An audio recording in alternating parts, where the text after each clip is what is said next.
كديرنا وقنايست عرقاو dalku waa la soo xiranaya dalka door waa laga dhamaynaya sheerti lagtan leena wixii xabada iyo wixii xoreena waa anaga salaamullaahi calaykum waraxmatullaahi tacaala wabarakaatu kuna wacan wanaagsan daawadayaal kusoo dhawaada Kalmoy Media iyo sidoo kale wararkii ugu dambeeyay xaaladda gobolka Sanaag oo kacsan iyo sidoo kale ciidamadii ugu badnaa ee beesha warsangeli iyo sidoo kale kuwa maamulka waqooyi bari Soomaaliya oo loo dhaqaajiyay dhinaca magaalada Cerigaabe ee xarunta gobolka Sanaag kuwaasoo la qorsheynayo in kadib maalmaha ciida gacanta ay ku soo dhigaan ciidanka difaaca deegaanka magaalada Cerigaabe kana saaraan ciidamada maamulka Soomaaliland ee muddada dheer halkaasi ka arriminayeen waxaan kula wadaagi doonaa wararkii ugu dambeeyay dhaqdhaqaaqa halkaasi ka soconaya iyo sidoo kale maamulka koonfur galbeed Soomaaliya madaxweynihii hore Cabdicasiis Xasan Maxamed Laftigreen iyo ciidankiisa oo wacad ku maray in magaalada Baydhabo ay ka xoreyn doonaan maleeshiyaadka ku soo duulay ee dadka shacabka ku dhibaateynaya sida ay markaasi hadalka u dhigeen soo dhawo muuqaalka like sar aragtidaada qaybta faallada ee commentiga ku dhiibo sida aad markaasi u aragto ciid mubaarak ayaan idin leeyahay kulligiin meel kastoo aad joogtaan saaxiibada iyo bahda walaalaha aynu nahay ee halkan aynu ku midownay meel kastoo aad dunida ka joogtaan ciid mubaarak kulla caam wa antum bikhayr halka aad ku sugan tahay ee aad maalinka birri ku ciideysa hadduu gulla saamaxo qaybta faallada ee commentiga nagula soo wadaag magaalada gobolka ama markaasi deegaanka aad ku sugan tahay ee aad maalinka birri munaasabadda ciidul adxa markaasi aad ku ciideyso waxaan ku leeyahay qof kasta oo muuqaalkan iyo warbixintan ay soo gaarto oo daawanaya adiga iyo dhammaan qoyskaaga asxaabtaada iyo walaalahaaga iyo ummadda Soomaaliyeed oo dhanba ciid mubaarak ayaan idin leeyahay dhammaanteen camalka wanaagsan aynu soo sameynay Allah inaga aqbalo kuwii lagu abaalmariyana Allah inaga dhigo hagaaga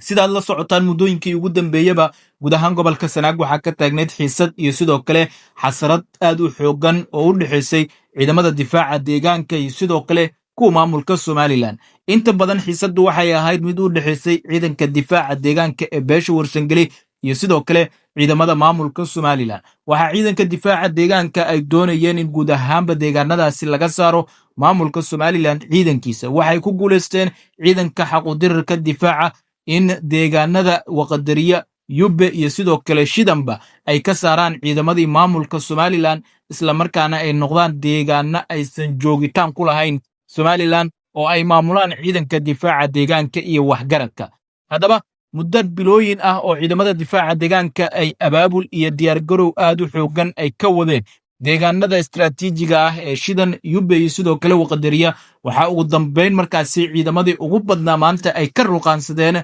deegaan xebeedka waqadariya ee gobolka Sanaag iyada oo la arkayay gaadiid fara badan oo markaasi gaadiidka waaweyn ee ciidanka iyo kuwa markaasi xamuulka ah oo ciidamo aad u fara badan ay saaran yihiin isla markaana loo sii dhaqaajiyay dhinaca magaalada Cerigaabe ee xarunta gobolka Sanaag sida markaasi muuqaalada iyo sidoo kale sawirrada naga soo gaaraya deegaan xebeedka waqadariya ay muujinayaan waxaa la arkayay ciidamo aad u fara badan iyo gaadiid dagaal oo u ruqaansaday dhinaca magaalada Cerigaabe ee xarunta gobolka Sanaag taasoo la sheegay inay tahay qorshihii ugu dambeeyay ee ciidamada difaaca deegaanka ay gacanta ugu soo dhigayaan magaalada Cerigaabe ee xarunta gobolka Sanaag oo muddo dheer markaasi maamulka Soomaaliland uu ka arriminayay isla markaana dadka shacabka uu ku dhibaateynayay gobolka Sanaag ayaa u muuqda in marba marka ka dambaysa xiisadda iyo sidoo kale xasarada ka taagan ay cirkaas ku sii shareeraysa iyadoo hadda markaasi tallaabadii ugu dambeysay ay qaadeen ciidamada huwanta ah ee ciidanka difaaca deegaanka beesha warsangeli iyo sidoo kale ciidamada maamulka waqooyi bari Soomaaliya oo la sheegay iyagana inay ka ruqaansadeen degmada Xingalool iyo sidoo kale deegaano hoos yimaada oo lagu diyaariyay ciidamo aad u fara badan marka la fiiriyo ciidamada u ruqaansaday dhinaca magaalada Cerigaabe ayaa ka dhigan in maalmaha soo aadan ay suuragal tahay inay gacanta ku soo dhigaan waxa ciidankan iyo saraakiisha hogaaminaysa sida xogaha aynu ku helaynay qorsheynayaan in kadib maalmaha ciida marka laga baxo ay doonayaan in ay gacanta ku soo dhigaan Cerigaabe dibna markaasi ugu soo laabtaan dadkii horey markaa looga barakiciyay guud ahaan xaaladda gobolka Sanaag wixii ka soo kordha wararkeena dambe ayaad ku daawan doontaa si aad u noqoto daawadaha ugu horeeya ee markasta hela wararkii warbixinada aynu halkan ku baahino muuqaalkan like gare qaybta faallada ee commentigan aragtidaada ku dhiibo wahagaag markana dhinacaas iyo koonfur galbeed Soomaaliya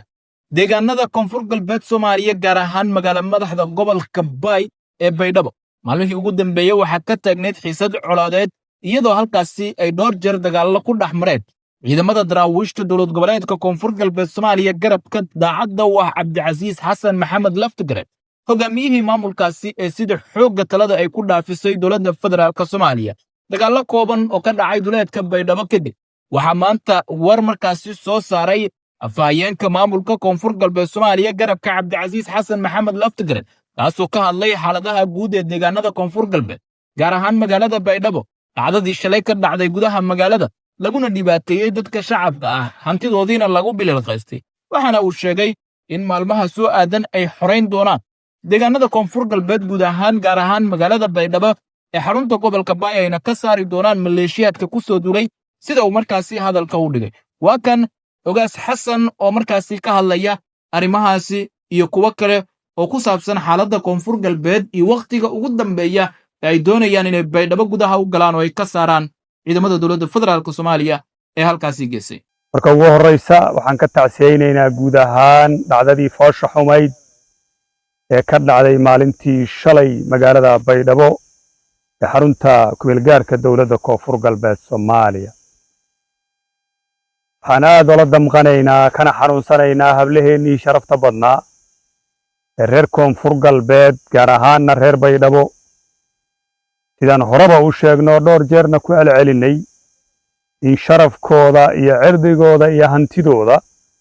maalin cad ay weeraraan ciidamadii duulaanka ku soo qaaday magaalada baydhabo aad iyo aad baan uga xunnahay hablaheenna sharafta leh waxaan leenahay ma mudnayn wixii idinku dhacay ha yeeshee waa laga xisaabtami doonaa maalin maalmaha ka mid ah sidoo kale shacbiga reer koonfur galbeed Soomaaliya dhowr jeer baan baaqu diray oo niri waxa loo socdaa ma ahayn in madaxweyne Cabdicasiis lala dagaalamay waxay ahayd burburinta dowladnimada koonfur galbeed Soomaaliya maantana waa ku celinaynaa waxa loo socday oo la rabay in la baabiyo dadkiina ay ahaayeen hantidiina in la dhaco guryihiina in la baarto hubkiina in la qaato dhalinyaradiina in la qaxiyo mas'uuliyiintiina qaar ka mid ahna baydhaboon xabsiya laga weynin in xamar inta la geeyaa godka jilacow la geeyaa dhibaato weyn oo soo kororta weeye shacbiga reer koonfur galbeed oo meel walbood joogtaan ujeeddada aan duurka ugu jiraa ma aha inaan shakhsi la dagaalamayno dowladnimadeedii labadii bilood ee lasoo dhaafay lagu soo duulay la burburiyey ayaan rabnaa inaan dib u soo celinno shacabkeenna waxaan ka rabnaa dowladnimadii jirtay waatan amnigiina ilaalinaysay horumarkiina ka shaqaynaysay fagaaraha ummadda Soomaaliyeed ay isugu imaanayaan danaha guud ee dalka looga hadlayana idinku matali jirtay waxa la burburiyay guud ahaanba hay'adihii dowladda waxa lagu sameeyay koonfur galbeed waxaana dadka Soomaaliyeed oo kale aysan qabin waxa baydhabo ka socda galmudug kama socdaan waxa baydhabo ka socda hirshabeelle kama socdaan Puntland iyo Jubbaland kama socdaan walaalayaal waa laga yaabaa dadka qaarkood inay nala yaaban yihiin ugaaska iyo dowladdiisu maxay hawdka u galeen ha yeeshee taariikhdu waa isqori doontaa waxaad ogaan doontaa maalmaha soo socda wixii aan idinkala hadlaynay dhibaatooyinka noocyada kala duwan oo innaga inoo muuqda idinka idiin muuqanin sideedaba ummadda markay xaaladdu jaq tiraado waxaa hoggaanka iyo hagidda u haya waxgaradka iyo mas'uuliyiintii loo egmaday xilhaynta annagaa og masaalixdiina guud iyo tangaarba annagaa duurka idinkugu jirro waana idin xuraynaynaa ilaahay idinkii waana ka saari doonnaa kuwii dalkeenna ku soo duulay siyaasiyiinta reer koonfur galbeed odayaasha iyo dhallinyarada kuwa aaminsan maanta aamusnaantiinna waad ku meel maraysaan waxaa sugtaanba waa wixii shalay hablaheennii ku dhacay waxaa sugtaanba waa inay dhibaato kale idin soo gaadhaa ama aamusnaada ama hadla taariikhdu way idin qori doontaa siyaasiyiinta reer koonfur galbeed ee madaxa dhulka ku hayow haddaad aamustidna lagu dayn maayo haddaad hadashid ay sharafii kuugu jirtaa ee hadal ka dhiidhi wixii shalay ka dhacay baydhabo hablaheennala loo geystay waxaan rabaa inaan baaqu diro ciidamada kala duwan ee baydhabo lagu soo daabulay ciidamada qaranka Soomaaliyeed walaalaha iyo kuwa la soo khalday ee la yiri baydhaba dagaal ka jira ee kaalaya shacbiga Soomaaliyeed la dagaalama warhoy waa laydin soo khalday inaad baydhabo ku dhimataan waxaad u dhimanaysaanna aadan ogeyn idinkay sharaf xumi idinku tahay hooyooyinkiinaad gablan ka tihiin habli naagihiinna iyo reerihiinnaad asay u saaraysaan ogaada waxaad u soo duushooneed baydhabo u imaadeen ilaa hadda idinkuna garan maysaane waxaan leenahay walaalayaal waan idin jecel lahay ciidamadayadii baad tihiin kuwii aan shalay cadowga isla difaacaynaad tihiin baydhaba isaga laabta dadkeedu waa ku filan yihiin dowladdeedu waa dhisan tahay hay-adaheedu amnigu waa joogaan intii dowladnimada ay shaqaynaysay idinku maadan nala joogin reer baydhabo iyagaa ismaamulayey